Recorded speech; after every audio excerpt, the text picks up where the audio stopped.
सब लोग and times में सिर्फ सरवाइव करने के लिए नहीं जीते। बहुत से लोग एम्बिशियस होते हैं और इस केओटिक दुनिया में एक किंगडम कॉन्कर करने का सोचते हैं और किंग बनने का। गुहोंगडी अपने होठों को कर्ल करते हुए मिस्चीवियस स्माइल के साथ बोली। क्लियरली जू जंग को सीरियसली नहीं लिया। वहाँ मौजूद म्यूटेंट्स के चेहरे पर कंटेम्प्ट था और उन्हें लग रहा था कि रिवर साउथ डोमेन के डिमांड्स काफी ओवरबियरिंग और अनरीजनेबल है। क्राउड में से एक आदमी जिसके पूरे शरीर पर सफेद बैंडेजेस लगे हुए थे, बिल्कुल मम्मी की तरह दिख रहा था, खड़ा हुआ। उसने जैंगी को गुस्से से देखा और कहा, तो क्या रिवर साउथ डोमेन का मतलब है हम सबको रिक्रूट करके अपने हिसाब से चलाना? अगर हमें हर चीज के लिए तुम्हारे डिसीजंस फॉलो करने पड़ेंगे तो फिर हम भी पपेट्स नहीं बन जाएंगे? नीचे से एक अप्रूवल की आवाज सुनाई दी। जू जंग का चेहरा बिल्कुल भी नहीं बदला, लेकिन उसके बाद सबने एक बहुत ही सब्टल साउंड सुना जो एयर के थ्रू ब्रेक होता हुआ लगा। अगले पल में उस म्यूटेंट का सर उसके गर्दन से ऊपर उड़ गया। खून छटक गया और आसपास के लोगों के चेहरों पर खून के छींटे पड़ गए। उसका शरीर अब भी खड़ा था, लेकिन उसका सर टेबल पर गिर गया। जैंगी ने अपनी आंखों को थोड़ा सा नैरो किया और उसने सब कुछ नोटिस किया। वो म्यूटेंट कम से कम 30 मीटर दूर था स्टेज से, लेकिन उस मोमेंट में जू जंग के पीछे खड़ा गार्ड सडनली मूव कर गया। उसके दाहिने हाथ से 3 पतले स्टील वायर्स निकलकर म्यूटेंट के सर को हवा में काट दिया। इस मूव की स्पीड इतनी तेज थी कि सीन पर कोई भी रिएक्ट नहीं कर पाया। 3 स्टील वायर्स हवा में सिल्वर लाइट की तरह चमक रही थी। वो इतने पतले थे कि बिना ध्यान से देखे कोई उन्हें देख नहीं पाता था। सिर्फ इसीलिए लोगों को उन वायर्स के बारे में पता चला क्योंकि उन पर खून का एक ट्रेस था। शोन लुक्सुआन ने अपने स्टील वायर को वापस खींचा, फिर धीरे से अपने काले गोट लेदर ग्लव्स को एडजस्ट किया और हाथ पीछे करते हुए मुस्कुराते हुए वेन्यू को देखा। ये मूव फिर से वेन्यू में चुप सी साइलेंस ले आई, क्योंकि जो आदमी अभी बोला था वो बहुत लोगों को जाना पहचाना था। वो सूचन सिटी का एक फोर्स का लीडर था और कहा जाता है कि वो पावरफुल है, एक डेल्टा लेवल म्यूटेंट जो जिया होंगलियांग और वेदिंग हाई के लेवल का है। लेकिन ऐसे एक म्यूटेंट का सर एक ही मूव में काट दिया गया। कितनी जबरदस्त डेटरेंट पावर है ये। अगर ये गार्ड एक व्हाइट क्लोथेड म्यूटेंट को 1 सेकंड में मार सकता है, तो वो नेचुरली वहाँ मौजूद ज्यादातर म्यूटेंट्स को भी 1 सेकंड में मार सकता है। जैंगी की आंखों में घबराहट आ गई। जू जंग के आसपास के गार्ड्स सच में काफी डरावने हैं। शायद वो बॉर्डर ट्रूप से भी ज्यादा पावरफुल है। रिवर साउथ डोमेन के 13 सिटीज में बस कुछ एरियाज जैसे ब्लिजर्ड सिटी और हेवनली सी सिटी ने रिवर साउथ डोमेन के साथ डायरेक्ट कांटेक्ट नहीं किया है। इसीलिए उन्हें ये समझ नहीं आता कि उनका स्ट्रेंथ उतना भी काफी नहीं है जितना ब्लिजर्ड सिटी के टॉप कॉम्बैट पावर का है। बस ये लोग अपने एरियाज में किंग और हेगमोन होते हैं, जो उन्हें एक झूठा कॉन्फिडेंस दे देता है और इसी वजह से उन्हें लगता है कि वो जू जंग से बात करने के लायक है। लेकिन ये जो कुछ लोग कुछ डजन मीटर्स दूर होते हुए भी जू जंग की अथॉरिटी और स्ट्रेंथ के सामने कुछ नहीं कर सकते, ये उनको समझ नहीं आता। एक म्यूटेंट ने हैरानी से मरमर किया, उसने सच में एक्शन लिया। शोन लुक्सुआन के मूव ने कई लोगों की फैंटेसीज तोड़ दी और उसके बाद वेन्यू के पीछे और दोनों साइड्स के डोर भी खुल गए। बैली चंकिंग और ब्लैक रोब टीम के मेंबर्स, साथ ही एक लार्ज नंबर ऑफ यानयून गार्ड्स भी आ गए। सीन का एटमॉस्फेयर काफी सोलोमन हो गया।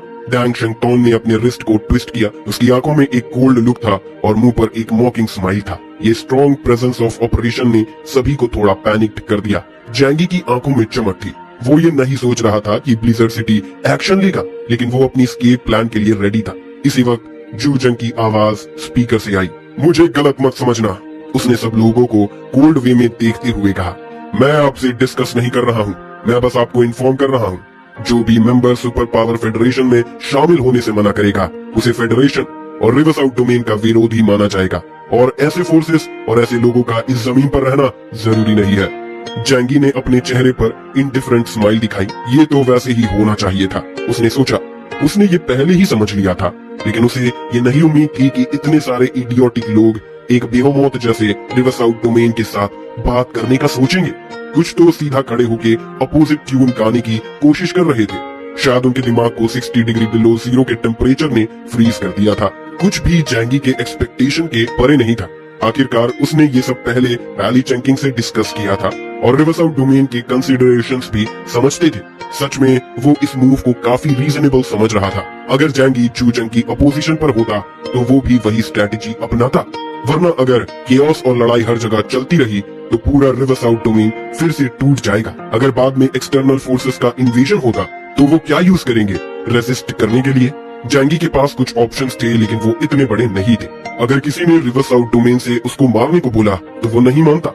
उससे पहले जैंगी पूरी तरह से रिवर साउथ डोमेन के साथ लड़ाई नहीं चाहता था। जू जंग ने बात खत्म करते हुए सबको एक बार फिर से देखा।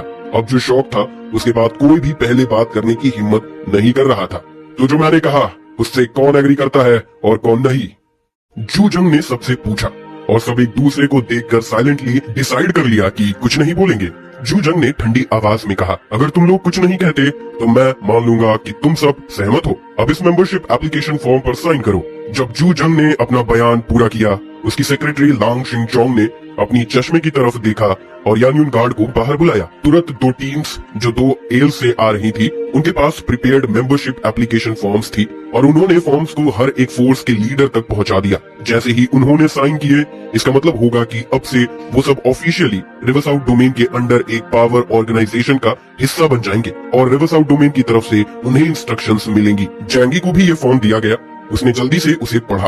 ये बिल्कुल वैसे ही था जैसे जू जंग ने कहा था, बिना किसी एक्स्ट्रा कंडीशन के। जैंगी ने नेचुरली उस पर साइन कर दिया। जैंगी को ये प्रोसीड्योर से कोई फर्क नहीं पड़ता, लेकिन जू जंग को ये जरूरी लगता है। अगर कभी जू जंग ने उसे मारने भेजा तो ये पेपर उस पर कोई असर नहीं डालेगा। जैंगी को लगता है कि इंसान को फ्लेक्सिबल और अडेप्टेबल होना चाहिए और जरूरी नहीं है कि सबसे पहले सामने आए। कुछ लोग शांति से साइन कर रहे थे जबकि कुछ रिलक्टेंट थे, लेकिन रिवरसाउथ डोमेन के डर से उन्होंने भी मेंबरशिप फॉर्म साइन अप कर दिया।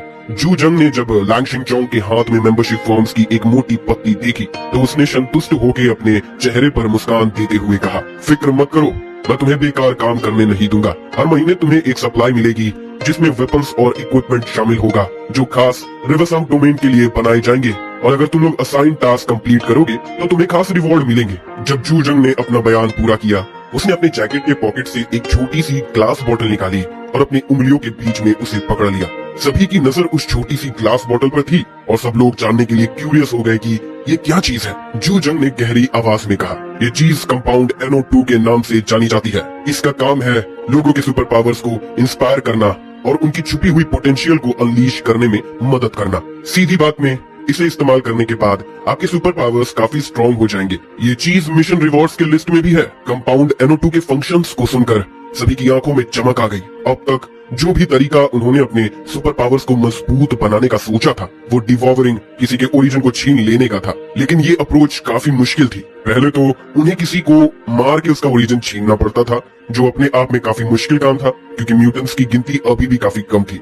दूसरा, जैसे जैसे सुपर पावर्स का लेवल बढ़ता गया, डिवॉवरिंग का इफेक्ट कम होता गया था और उन्हें ज्यादा पावरफुल म्यूटेंट का ओरिजिन छीनना पड़ता था। लेकिन हाई लेवल म्यूटेंट्स को मारना इतना आसान नहीं होता। अब जू जंग ने उन्हें बताया कि एक दवाई है जो उनकी ताकत को बढ़ा सकती है, इसीलिए सब लोग इस चीज को पाने के लिए बेचैन हो गए। आखिरी समय में ताकत सब कुछ होती है। लेकिन जब जैंगी ने वो बोतल देखी तो उसने थोड़ा सा मुस्कान के साथ अपना चेहरा थोड़ा संकुचित किया। उसे कंपाउंड के बारे में कुछ पता था जो उसने बैली जेंकिंग से सुना था।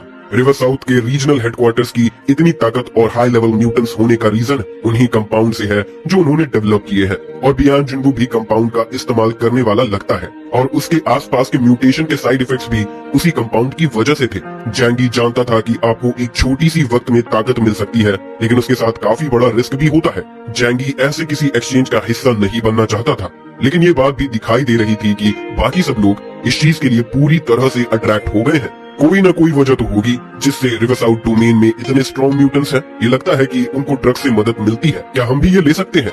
अगर हम रिवरसाउथ डोमेन के लिए दिए गए टास्क को पूरा करेंगे तो ये इतना बुरा भी नहीं लग रहा। जू जंग ने एक हाथ में एक लंबी और दूसरे हाथ में एक मीठा खजूर पकड़ रखा था, जो सबके दिल में जो भी नाराजगी थी उसे दूर कर रहा था। कम से कम अब लगता है कि रिवरसाउथ डोमेन को फॉलो करना अभी भी फायदे का काम है। जब सब लोग प्रोज और कॉन्स के बारे में सोच रहे थे, जू जंग ने फिर से बोलना शुरू किया, तुम लोग सही वक्त पर आए हो और अभी तुम्हारे पास एक मौका है। ज्यादा टाइम पहले की बात नहीं है। एक ग्रुप नियॉन रोनिन ऑर्गेनाइजेशन लिन हाई सिटी में आए हैं। इस ऑर्गेनाइजेशन में 13 लोग हैं और उन्होंने लिन हाई सिटी को अपना बेस बना लिया है।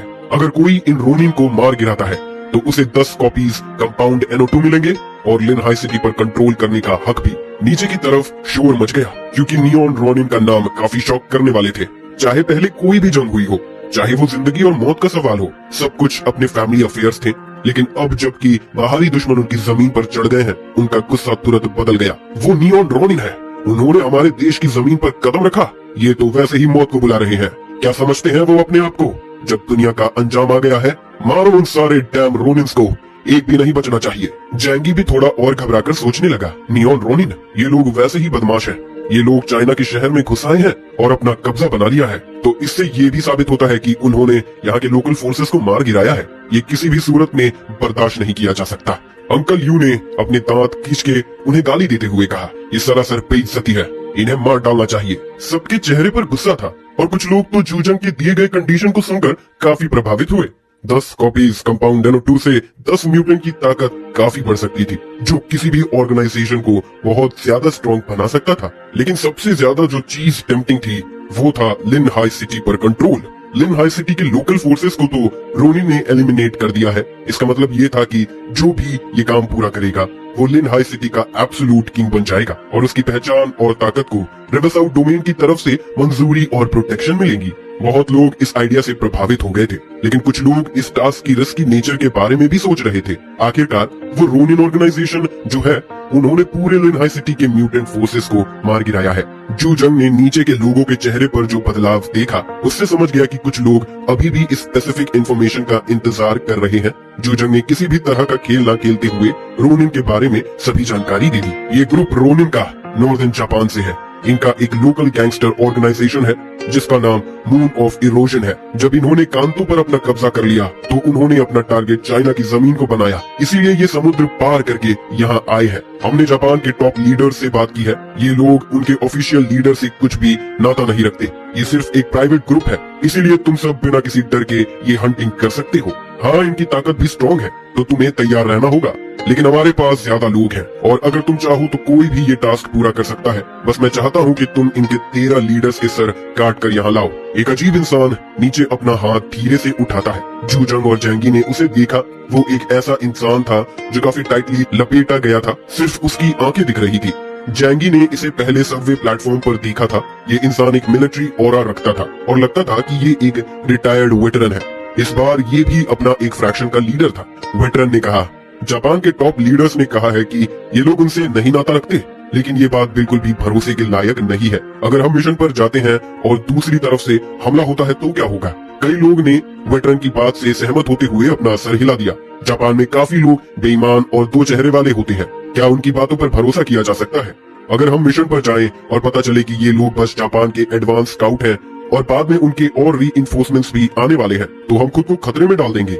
जूजंग ने थोड़ा अपने मुंह का कोना उठाया, एक तीखी मुस्कान के साथ जवाब दिया, इससे कोई फर्क नहीं पड़ता। जो जरूरी है वो ये है कि उन्होंने ऑफिशियली ये नहीं कहा कि ये लोग उनसे जुड़े हुए हैं, इसीलिए हम रोनिन को बिना किसी रुकावट के मार सकते हैं। जापान कुछ नहीं कह पाएंगे, वरना जूजंग ने झट से हंसते हुए कहा, अगर ये साबित हो जाता है कि ये लोग जापान के टॉप लीडर से जुड़े हैं तो काम बहुत आसान हो जाएगा। उन्होंने पहले हमला किया तो हम भी अपने तरीके से जवाब दे सकते हैं। अगर ये सब साबित होता है तो इसका मतलब होगा कि ये लोग इन्वेजन वॉर शुरू कर रहे हैं और उस वक्त दुनिया में कोई भी कुछ भी नहीं कह पाएगा। उनके एलाइज भी चुप हो जाएंगे।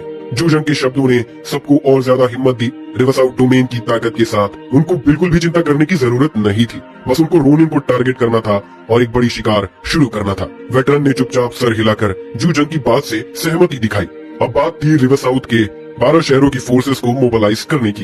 ये काफी सिंपल था। ये एक शिकार है। उन्हें मून ऑफ इरोजन ऑर्गेनाइजेशन को घेर कर उन्हें मारना था, एक भी जिंदा नहीं छोड़ना था। दूसरी तरफ से ये लोग बेकार न बहते हुए उनसे सामना करेंगे और भाग जाएंगे। इस तरह के एनसर्कलमेंट और सप्रेशन में उन्हें दूसरे तरफ के फोर्सेस से 10 गुना ज्यादा ताकत चाहिए होगी। जैसे कि कुछ 100 साल पहले मिंग डायनेस्टी में साउथ ईस्ट एशिया में थाउजेंड्स ऑफ जापानीज पायरेट्स को घेरा गया था। उसमें 3 लाख लोग लगाए गए थे। अंकल यू ने जैंगी से कहा, जैंगी, क्या हम भी इस एनसर्कलमेंट और सप्रेशन में शामिल हो सकते हैं? अंकल यू एक रिटायर्ड वेटरन होने के नाते इस बात को लेकर काफी जज्बात में था। जैंगी ने अपना गला हाथ से थोड़ा उठाकर अपने सर के साइड में करते हुए जूजंग और स्टेज पर भड़क रहे क्राउड को देखा। लेकिन वो सोच रहा था, रोनिन गजब के होते हैं, लेकिन वो बिना सोचे समझे कुछ नहीं करेंगे। वो हमेशा सोच कर काम करेंगे और फायदे के बारे में सोचेंगे। रोनिन को खत्म करना जरूरी है, लेकिन जूजंग अपने इन्वेस्टिगेशन टीम को क्यों नहीं भेजता? जबकि ब्लैक रोब स्क्वाड ने बॉर्डर आर्मी खो दी थी। गॉड स्क्वाड फुल्ली स्टाफ्ड है और उनके पास 5000 यांगयून गार्ड्स भी हैं। शायद एक ही जवाब हो सकता है, जूजंग अपनी टीम को ज्यादा रिस्क में डालने से डरता है, इसीलिए